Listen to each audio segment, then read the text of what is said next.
విజయనగరం జిల్లాలో మన్యం బీరుడు విప్లవ జ్యోతి అల్లూరి సీతారామరాజు పేరిట నూతనంగా ఏర్పాటైన విమానాశ్రయం ఒక సరికొత్త అనుభూతికి వేదికైంది. ఈ ఎయిర్పోర్ట్లో తొలిసారిగా ల్యాండ్ అయిన విమాన ప్రయాణికులకు అనూహ్యమైన రీతిలో అపూర్వమైన స్వాగతం లభించింది. విమానం దిగి టెర్మినల్లోనికి వస్తున్న ప్రయాణికులకు అల్లూరి సీతారామరాజు గెటప్లో ఉన్న ఒక వ్యక్తి ఆత్మీయంగా స్వాగతం పలికారు. విల్లు బాణాలు ధరించి సాక్షాత్తు ఆ మన్యం వీరుడే నడిచొచ్చినట్లుగా కనిపించిన ఆయన రూపం ప్రయాణికులను ఎంతగానో ఆకట్టుకుంది.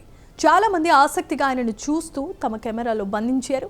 అయితే అల్లూరి గెటప్లో వచ్చి అందరినీ ఆశ్చర్యపరిచిన ఆ వ్యక్తి ఎవరు, ఆయన నేపథ్యం ఏంటి, ఈ వినూత్నమైన స్వాగతం ఉన్న విశేషాలేంటి, మరిన్ని వివరాలను మా ప్రతినిధి దేవి అందిస్తారు.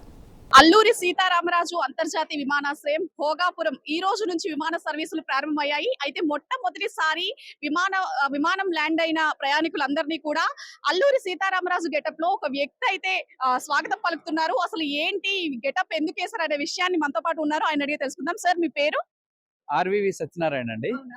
ఎందుకు గెటప్ వేయడానికి గల కారణం ఏంటి? ఈ గెటప్ నేను ఈ మధ్య మన్యం ధీరుడు సీతారామరాజు అనే సినిమా తీశానండి.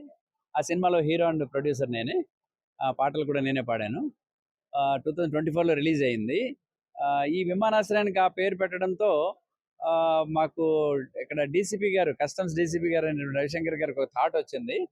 ఆయన నాకు ఫోన్ చేసి, ఏమండి అల్లూరి సీతారామరాజు గారు ఎయిర్పోర్ట్ పెట్టినందుకు అల్లూరి సీతారామరాజు గారు ఎక్కడున్నారో కానీ అంత మహనీయుని యొక్క సినిమా తీశారు కదా, మీరు ఆ వేషంలో రాగలరా అని అడిగారు. నిన్ననే చెప్పారు.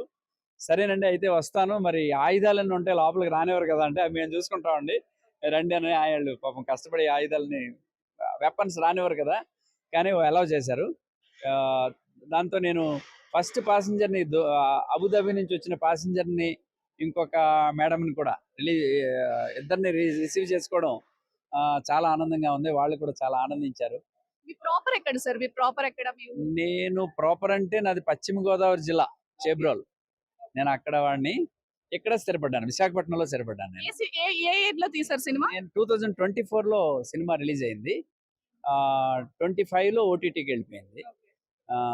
ఇప్పుడు అందరూ ఓటీటీలో చూస్తున్నారండి. ఆహాలో ఉత్తరాంధ్ర అంటేనే వెనకబడిన ప్రాంతం అంటారు, అలాంటిది ఇప్పుడు అంతర్జాతీయ స్థాయి విమానం పేరు మాడిపోయిందండి, అనకూడదు ఇంకా. ఆ వర్డ్ వెనకబడిన ప్రాంతం కానీ లేకపోతే ఏదో రాజ్యం అని రకరకాల పేర్లు ఉండేయండి. పూర్వం అంబల రాజ్యం అనేవారు, రకరకాలు అనేవారు. కానీ ఈ రోజున ఉత్తరాంధ్ర అంటే ఇప్పుడు ఒక ఫ్యూచర్ న్యూయార్క్ అంతే, ఇంకా ఒక ముక్కలో చెప్పాలంటే. ఫస్ట్ ప్యాసింజర్ రిసీవ్ చేసుకుని మిమ్మల్ని గెటప్ లో చూసి ఎలా ఫీల్ అయ్యారు? వాళ్ళకి చాలా ఆశ్చర్యం వేసింది. ఏంటి ఈయన అల్లూరి సీతారామరాజు ఏంటి, ఈయన రావడం ఏంటి, నా సర్ప్రైజ్ గా వాళ్ళు పాపం వాళ్ళ లగేజ్ లో ఉన్నారు. హడావిడికి వెళ్తుంటే సడన్ గా షేక్ హ్యాండ్ ఇస్తే ఏంటమ్మా ఆయన కొంచెం ఫీల్ అయ్యి బాగా ఆనందించారు. ఆయన తర్వాత ఇంకొక మేడం కూడాను. సో నాకు కూడా చాలా ఆనందం వేసింది. మీరు తీసిన మూవీలో అల్లూరి సీతారామరాజు గారి గురించి ఒక మంచి పాట మా ప్రేక్షకుల కోసం.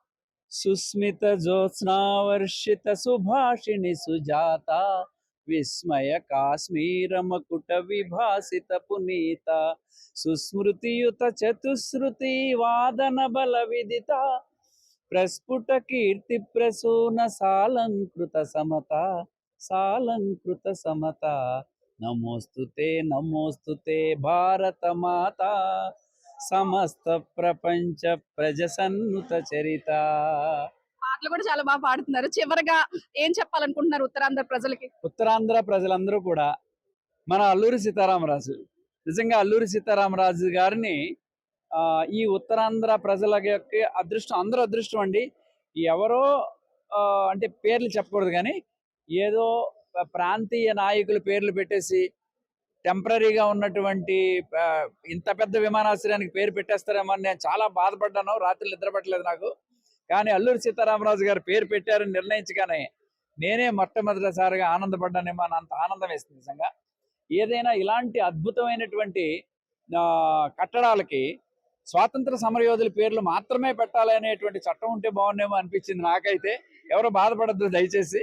ఎందుకంటే దేశం కోసం ఒక పెళ్లి లేకుండా ఏమి లేకుండా జీవితాన్నే త్యాగం చేసి 27 సంవత్సరాల్లో పూర్తిగా బలిదానం ఇచ్చినటువంటి మహనీయులు చాలా గొప్పవాళ్ళు కదండి.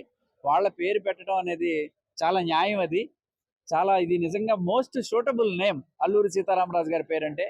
రాబోయే కాలంలో నిజంగా అల్లూరి సీతారామరాజు గారి యొక్క అద్భుతమైనటువంటి బాణం ఎలా వెళ్తుందో పూర్తిగా మన యొక్క గగన తలంలోకి దూసుకుపోయే విధంగా అల్లూరి సీతారామరాజు గారి యొక్క విధానం వెళ్ళిపోవాలి.